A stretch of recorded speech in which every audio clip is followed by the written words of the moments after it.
Toutes les religions prient en règle générale pour la gloire de Dieu. Lorsque vous priez, vous vous concentrez sur une vision pieuse dans laquelle vous essayez d'entrer en contact avec Dieu. Mais saviez-vous qu'en priant, vous émettez, sans vous en rendre compte, une énergie psychique qui s'orientera là où votre esprit le souhaitera? Par exemple, si un groupe de fidèles se met à prier pour une personne malade, eh bien l'énergie du groupe sera automatiquement envoyée vers le malade. Et un nuage énergétique enveloppera progressivement le corps du malade. La personne le ressentira car ses douleurs faibliront. La science commence à s'intéresser à ce phénomène car certaines expériences auraient été réalisées et les scientifiques avaient remarqué que les gens pour qui on priait se rétablissaient beaucoup plus vite que ceux qui ne recevaient pas de prière. L'énergie de la prière doit être envoyée vers Dieu et non vers un intermédiaire comme c'est toujours le cas pour les cultes idolâtres. Or, dans le catholicisme, comme vous le savez, l'énergie des prières a été détournée de son but final. C'est-à-dire qu'au lieu de prier pour Dieu, les fidèles catholiques prient pour le Christ, qu'ils se représentent comme étant Dieu. Une partie de ces énergies de la prière des catholiques s'orientera vers le Christ, puis une autre partie enveloppera la croix présente dans l'Église, fabriquant une sorte d'égrégore qui regroupera toutes les énergies psychiques émises par les fidèles lors de leur prière. Et dans tout cela, Dieu ne reçoit pas beaucoup d'énergie, hein. Du moins, il en reçoit un peu indirectement puisque le Christ est rattaché à Dieu. Mais à cause de ce culte de la croix, les catholiques ne prient plus vraiment pour le Créateur des mondes. Ils pensent prier pour Dieu, mais en réalité, ils prient pour le Christ et en occultant complètement la véritable divinité qui crée les mondes. On nous explique que, du moins les théologiens, ceux qui ont façonné la doctrine chrétienne, nous disent que Dieu s'est incarné dans le Christ. C'est très bien ça, mais il ne faut pas oublier une chose, c'est que le créateur des mondes a beaucoup de travail dans l'univers. Vous pensez réellement qu'il va venir s'incarner dans le corps d'un être humain pour diriger le monde? Soyons réalistes. Même si cette vision est imagée, ou alors imaginons que Dieu soit incarné dans le Christ, qui s'occupe des autres mondes. Parce que pendant que le Christ accomplissait sa mission, Dieu continuait de créer d'autres étoiles, hein, parce que la vie ne s'arrête pas. Mais bon, revenons à notre vidéo. La Bible a toujours interdit le culte de l'idolâtrie, hein. Le culte des idoles avait été pratiqué relativement tôt dans l'histoire des hommes. Nous savons que le propre père d'Abraham adorait des dieux étrangers. Josué chapitre 24, verset 2. Abraham serait né donc environ vers 2166 avant Jésus-Christ, près de la ville d'Our, en Mésopotamie. Celle-ci était située à près de 320 km au sud-est de l'actuelle ville de Bagdad. Selon la Bible, son père s'appelait Hazar. Il avait tendance à pratiquer le culte idolâtre, hein, parce qu'il se prosternait devant une statue, hein. C'était un idolâtre, un descendant de Sem, fils de Noé, hein. Certains théologiens croient qu'il se faisait appeler Hazar selon le nom d'une idole à laquelle il était particulièrement dévoué. Il semble qu'Hazar émigra avec les membres de sa famille vers la ville de Haran, alors qu'Abraham était encore enfant. Et c'est dans cette même ville qu'Abraham aura sa vision, du moins, entendra Dieu lui parler. Dans la Genèse chapitre 12, verset 1, on nous explique ce que Dieu, du moins les premières paroles que Dieu avait envoyées à Abraham. Je vous les cite, hein. Sors de ton pays, hein, laisse là ta famille, la maison de ton père, et va vers les territoires que je te montrerai. Je ferai de toi une grande nation, je te protégerai, ton nom sera grand, je bénirai ceux qui te béniront et ceux qui te maudiront seront maudits. Dans ce bref passage, on comprend que Abraham avait été missionné par Dieu pour sortir de sa ville, hein, qui pratiquait le culte des idolâtres, hein, et il avait pris un grand nombre de fidèles, c'est-à-dire ils l'ont accompagné.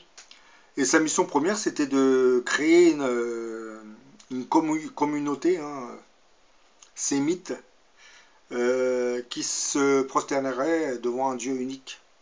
C'était la mission première d'Abraham. C'est pour cette même raison qu'Abraham fera tout pour détruire ce culte polythéiste symbolisé par les statues dans lesquelles on personnifiait une divinité.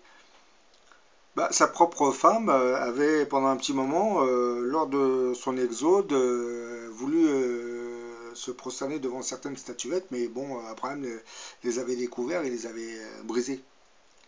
Parce que il expliquait que maintenant il faut se prosterner devant un seul Dieu, le Dieu unique.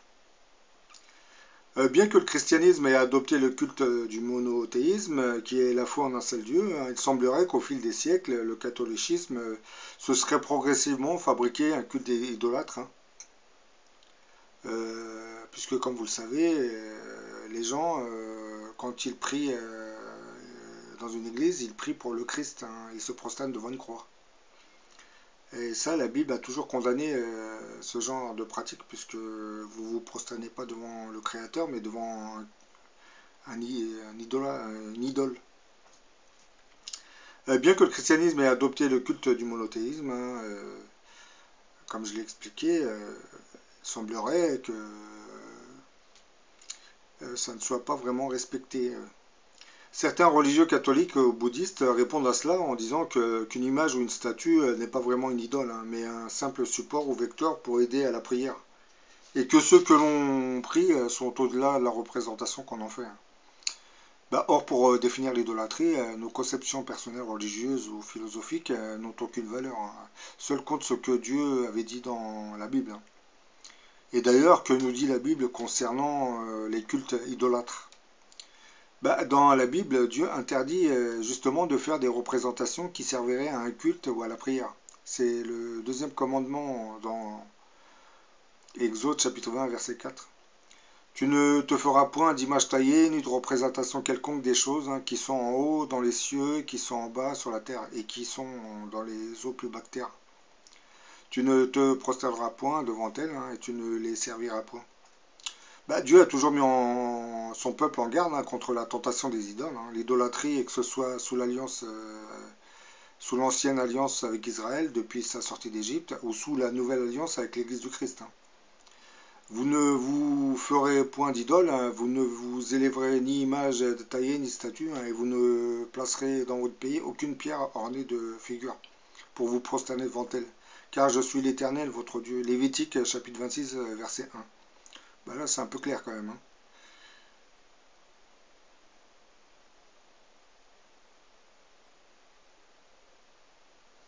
Comme vous le voyez, dans la Bible, il est question de dénoncer un culte rendu à des personnages ou créatures à la place de Dieu. Ils ont changé la vérité de Dieu en mensonge, et qui ont adoré et servi la créature au lieu du Créateur, qui est béni éternellement. Amen. Romains chapitre 1, verset 25.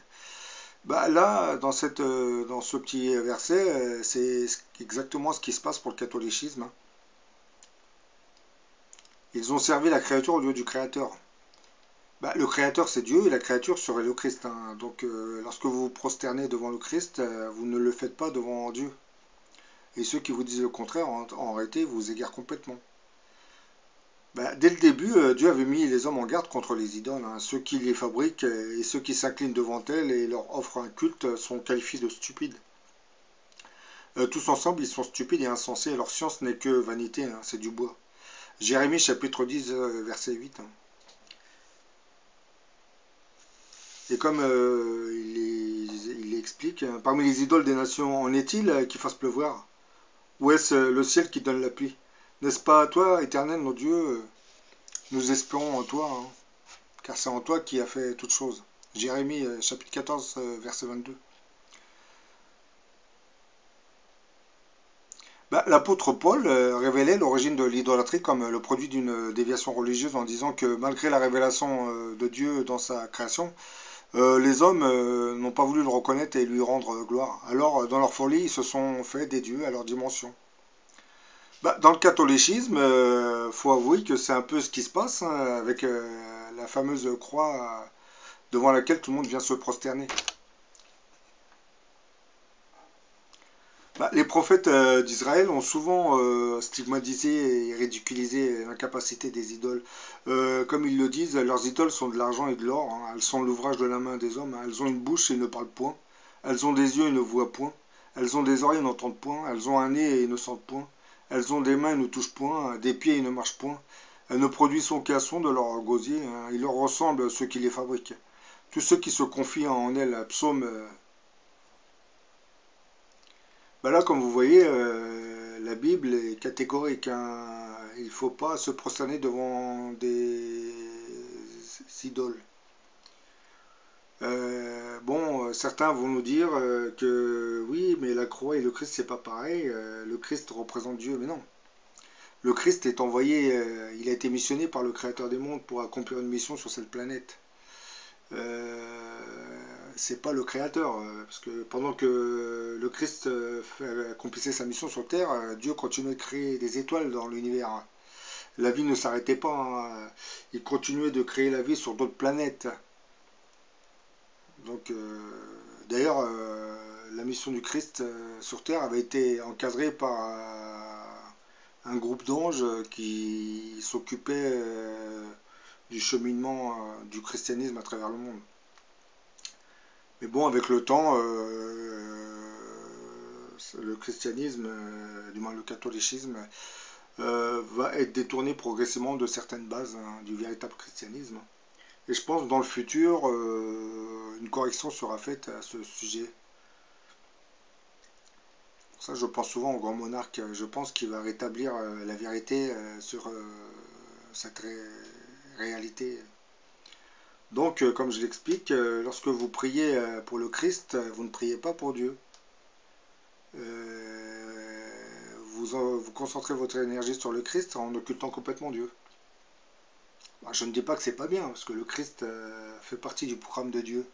Mais il ne faut jamais oublier que lorsque les messies arrivent, ils vous demandent de vous prosterner devant le Créateur, et non devant leur personnalité. Lorsque vous vous prosternez devant leur personnalité, ça ne venait pas d'eux. C'est la descendance a commencé à parler pour honorer leur prophète. Ils ont commencé à dire de se prosterner devant. Alors qu'en réalité, que ça soit un prophète ou un messie, il vous dira jamais de vous prosterner devant lui. Il vous dira de vous soumettre devant le Créateur des mondes.